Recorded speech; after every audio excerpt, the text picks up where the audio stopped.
بسم اللہ الرحمن الرحیم نحمدہ ونصلی علی رسولہ الکریم اما بعد۔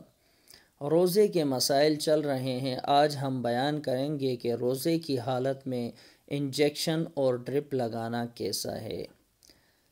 سوال: کیا انجیکشن یا ڈرپ لگانے سے روزہ ٹوٹ جاتا ہے؟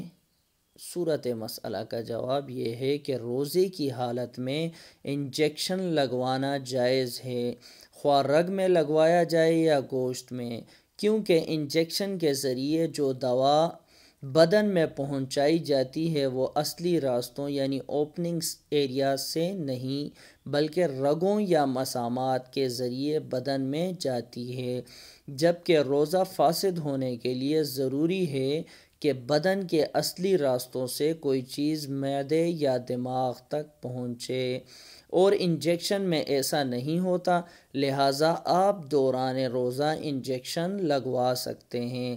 یہی حکم ڈرپ کا بھی ہے، یعنی روزے کی حالت میں ڈرپ لگانے سے روزہ فاسد نہیں ہوتا، البتہ بلا ضرورت روزے کا احساس نہ ہونے کے لیے طاقت کا انجیکشن یا ڈرپ لگانا مکروہ ہے۔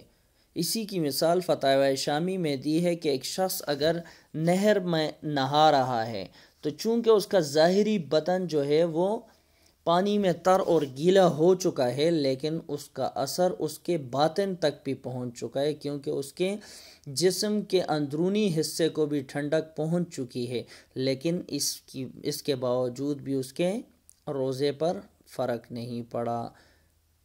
فقط واللہ اعلم بالصواب۔ اللہ رب العزت ہمیں دین کی صحیح سمجھ عطا فرمائے، آمین۔